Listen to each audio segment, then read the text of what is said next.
Rich Sander here, and today we have a subject I've been wanting to talk about for a long time. And as an atheist and as a humanist, there's a lot of people out there talking. Today we're going to talk about some trash. And this is the Moral Misfits.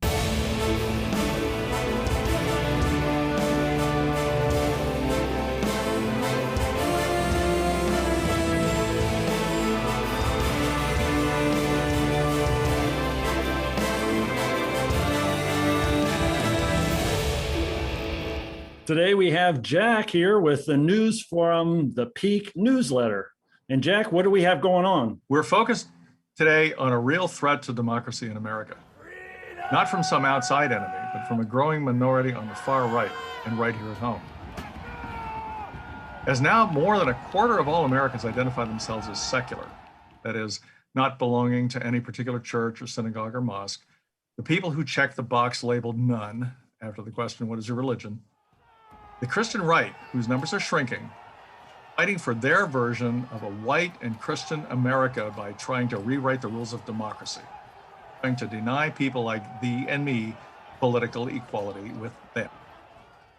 As Eric Levitz wrote in the New York Magazine article we've accepted in Pique, the Republican Party, really any party, can hold on to political power even when it's unpopular by changing its policy commitments into slightly closer alignment with public opinion.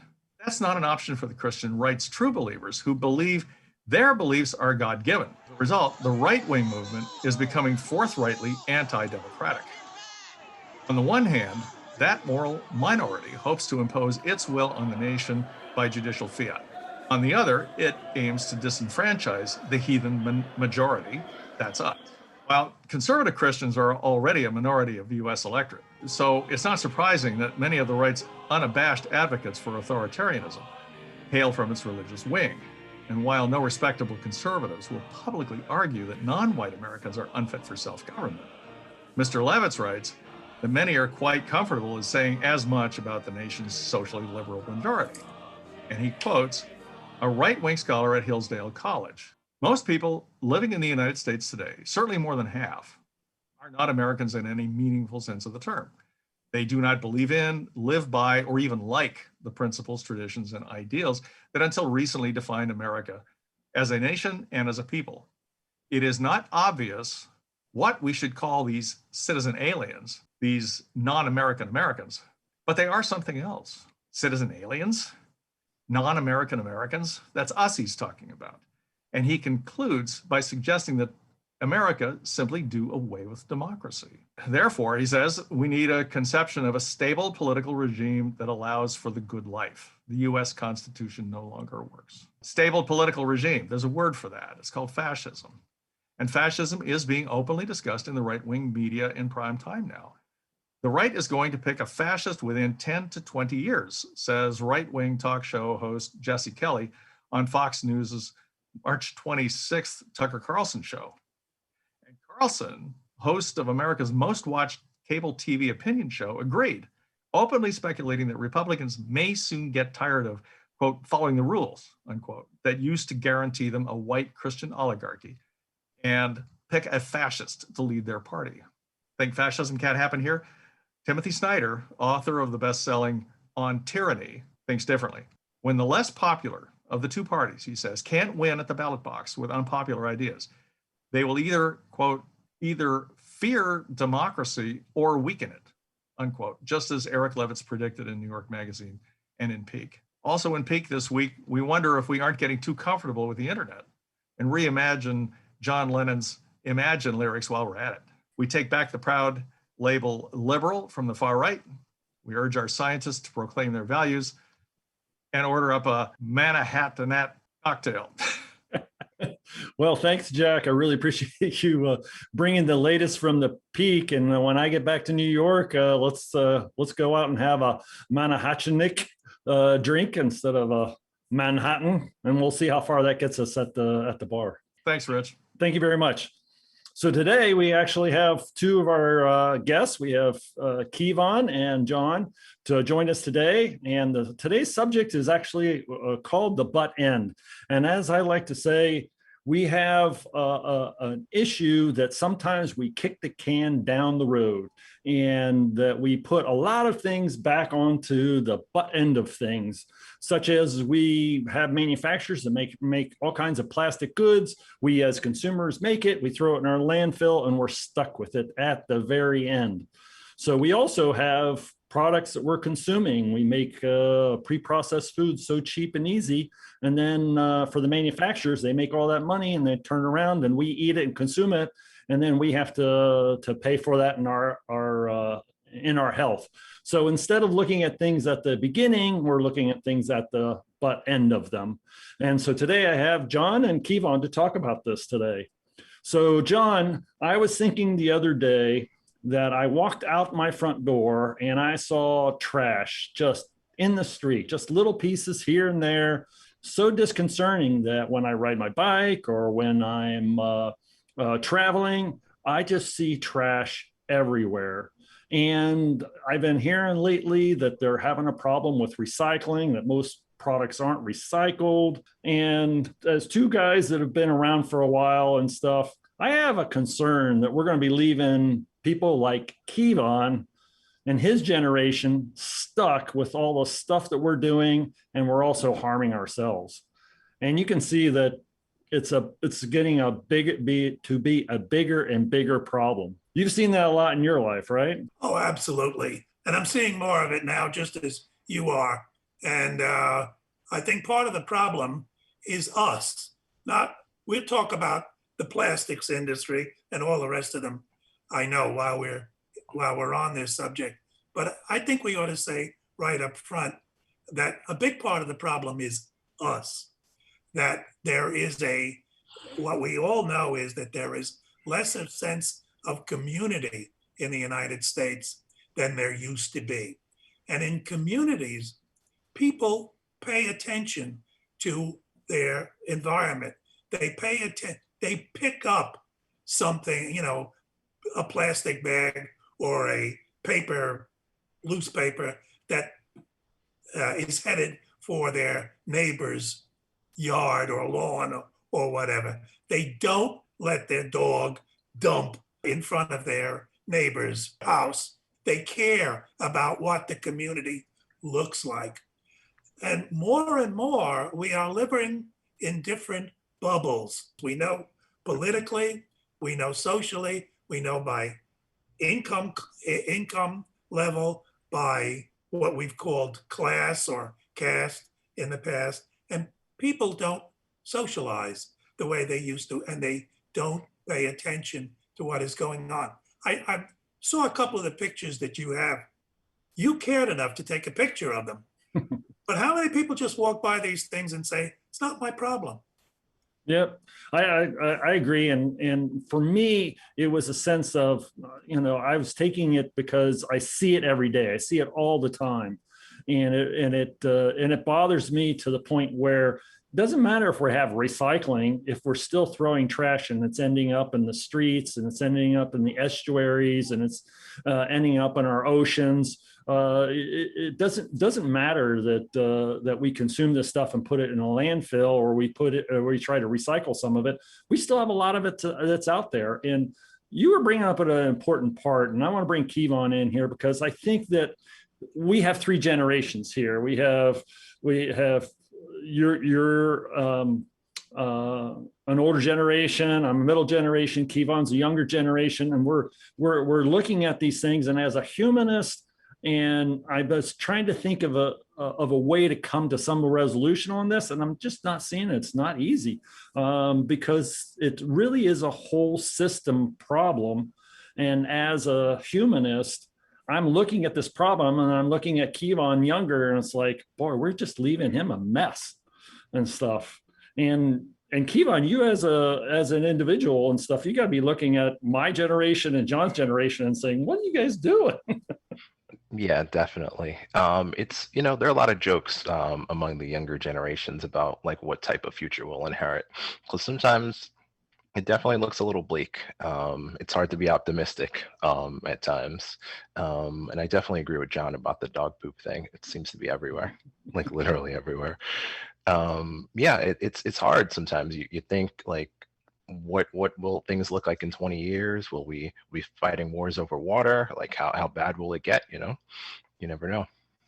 Well, and I was thinking about this whole system process is that we do things that have somewhat ridiculous outcomes. So in the United States, we guarantee a corn crop price for corn growers. Corn is not, we don't consume a lot of that corn directly.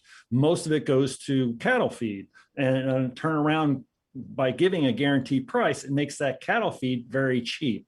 And then we also take a byproduct of the corn, which is high fructose corn syrup, and then we put it in all our soft drinks and a whole bunch of products in the store. Just try to buy ice cream without high fructose corn syrup in it. It's really hard to do that. And so we're guaranteeing a price, so they overproduce it and it's super cheap. So they turn it into all these products and then we're consuming it. So not only are we creating an environmental problem, but we're also creating a health problem that we have to deal with. High fructose corn syrup came in like the 80s and in my generation and stuff, but I'm sure you, Kevon, you've grown up with it.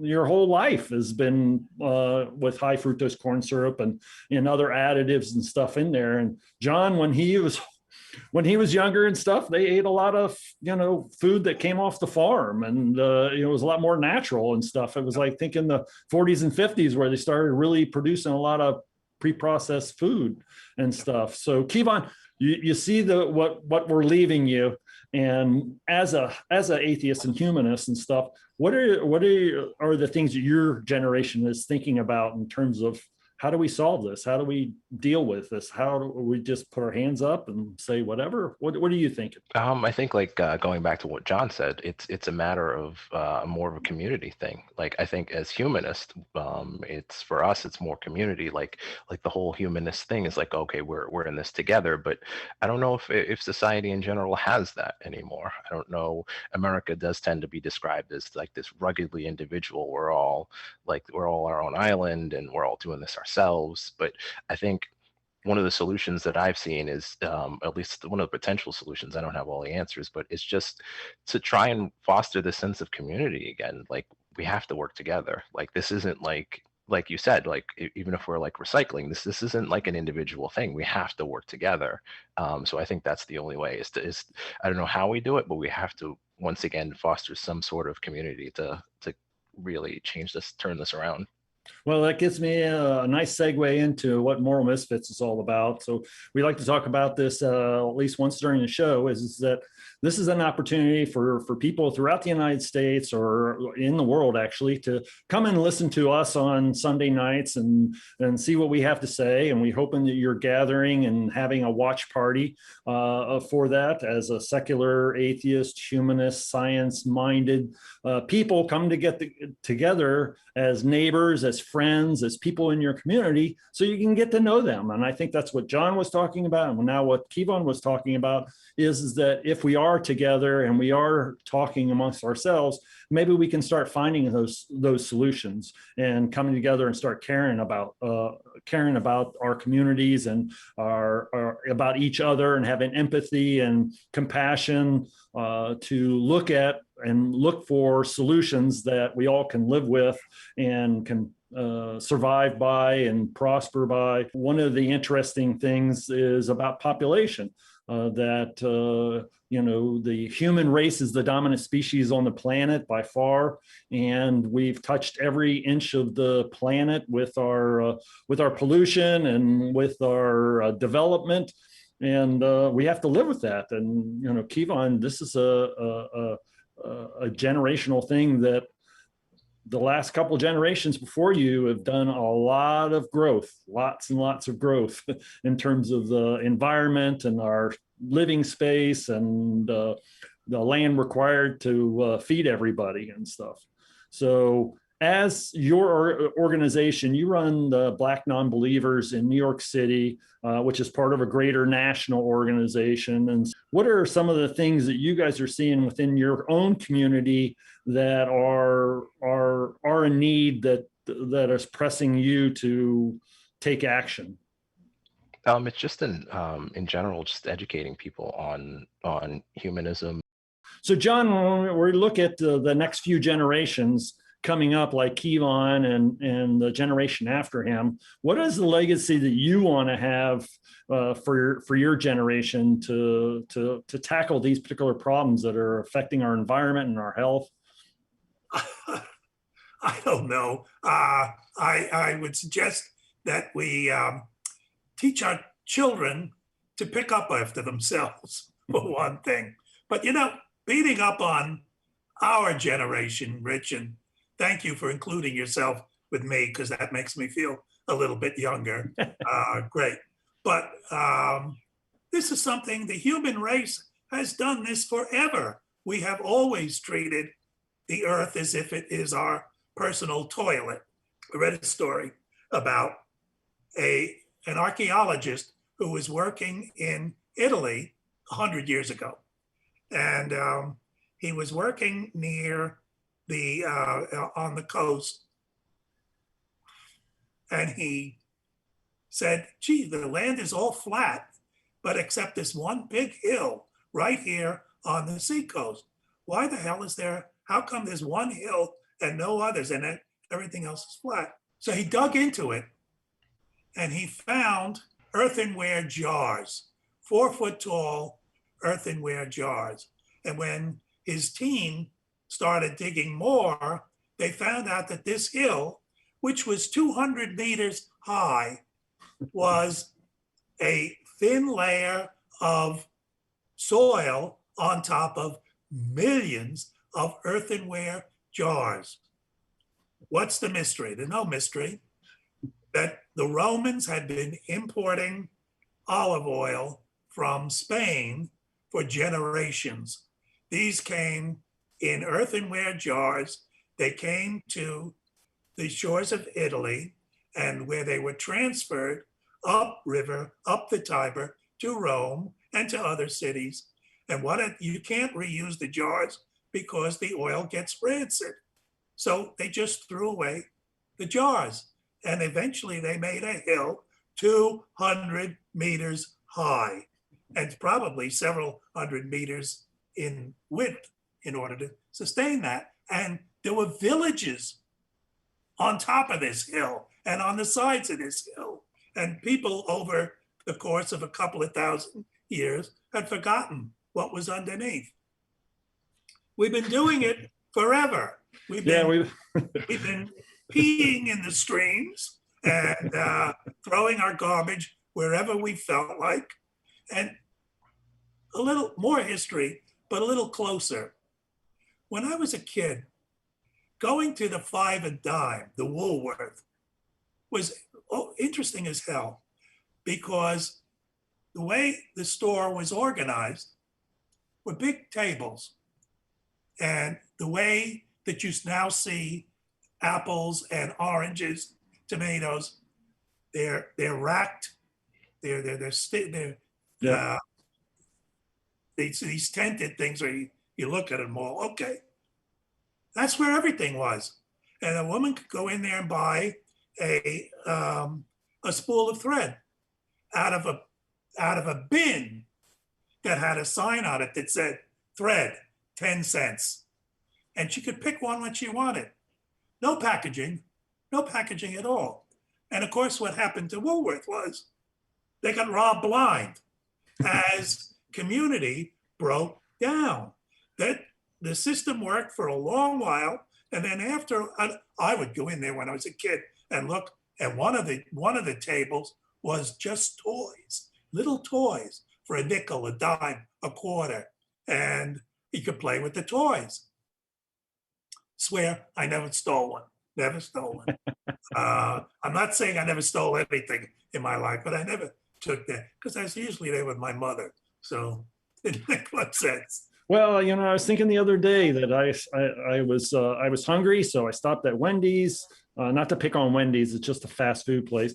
And I ordered some food, and then within minutes, I was done eating it. And I'm looking at this pile of bags and trash and plastic stuff, and it's like, okay, I just spent maybe 2 minutes eating this food, And now this package is going to probably outlive me in a trash dump someplace.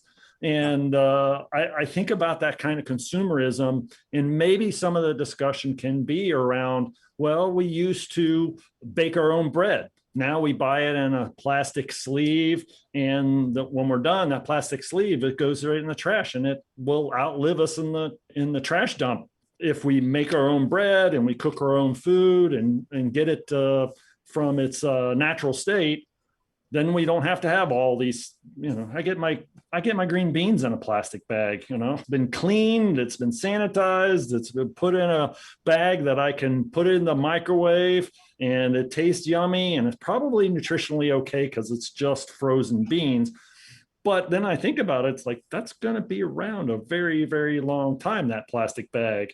And I think about that, and I was like, why do we have to have those? And those are the kind of conversations we have. And I'm sure, Kevon, for you, you've had, your whole life has been, fast food everywhere. For me, it kind of came in the 70s and 80s, where fast food started to be everywhere. Now it's so ubiquitous everywhere that it's hard to get away from. I mean, it seems like it's part of the culture. It's part of the life to be a consumer of fast food and pre-processed food. And we like that because we can order from online from Amazon, right? Yeah. Well, you said it. It's a consumer thing. It's about money. There's solutions here, but there's a financial incentive to keep things going the way they've been going. So we have to change that. And as we talked about in the show, the butt end of things, all that financial responsibility, it doesn't lie in the producers at all. I mean, once I buy it from the grocery store, they absolve themselves of any responsibility for that. Even they don't really have much responsibility, because if it goes bad, they just throw it in the trash anyway too. So we're all just throwing stuff into the trash, and it's going to be around for a long time. So there is that collective responsibility there, but we don't have it at maybe shared across the production cycle or whatever. But I'm hoping this actually will spend time for people to have these conversations amongst themselves. Like I said before, More Misfits is a conduit for people to come together and talk about the things within their community and have discussions like this, and to spend time to talk about what science is, what's not science, what's practical, what's not practical, what we can do, what is things that we can do. And I'm hoping that we have those discussions in different places through, and living rooms and restaurants and bars all around the United States and around the world that are going to have these kind of discussions. And real quickly, I want to talk about how your group, Black Non-Believers, has those conversations, because you've had a lot of social issues to deal with, and this would be just another one that's actually not partisan to any type of group. It's just part about being human, and those are conversations I'm sure you're having also. Yeah, we have those types of conversations all the time. There's not a lot of amazing solutions, unfortunately, because we have to work within the current system, or at least try to change it. But yeah, we have conversations about how can we change things. We partner with different types of groups. Partner with groups about preparing for end of life and things like that. We partner with all types of other humanist groups, as well as the group you started, Gotham Atheists. We do lots of stuff with that group as well. So yeah, it's conversations we have, and we're trying to change things. And John, your group that you've been part of for a long, long time, the Secular Humanist Society of New York and stuff, they have a lot of these types of discussions also. And you see it's two big difference, or three different generations: your generation, my generation, and Kevon's generation. That this is starting to be something more that we have to talk about. Well, the old folks in my organization, we care, we do, we contribute, but let's face it, we're not going to go out and pick up on the highway. Ain't going to happen. I think that you probably talked about it at the beginning the best, because I was wrestling with this idea about trash and processed food and health, and that we're moving a lot of the discussion from where it's being produced and how it's being produced and how we get it, that there's these consequences at the end that we're not talking about, that everything's left to the butt end of them. And it was interesting that you brought up a solution that's pretty much what I've been thinking to be able to handle that, because it is such a big problem to handle that we have to start out by becoming community and talking to each other and finding ways for each of us to have a conversation that in the end comes back to our community and saying, we need to take action. We need to do something about it. I certainly feel responsibility because, I ate that sandwich and that package is going to be around a lot longer than I am. But I want to thank both of you guys for being on today. And if you want to get a hold of John, you can get a hold of him at editor@shsny.org. He can also put you on the newsletter for the Pique, so you can get more of that. And we'll have Jack back again next time to talk about more stuff that's going on with the Pique. And I want to thank Jack for being on and telling us what the latest is going on. Thanks, Jack. Thanks for having me, guys. And Kevon, one of the things I like about you is that you are a young guy looking at all this going on, and you're taking your time, effort, and energy to build a group in New York City with Black non-believers. How can they get a hold of you if they want to learn more about your organization? They can check us out at blacknonbelievers.org or Black Nonbelievers on Meetup. Great. And I want to thank everybody for contributing today's show. And we look forward to you out there watching us. And we look forward to seeing you on another Sunday. Thank you. And this has been Moral Misfits.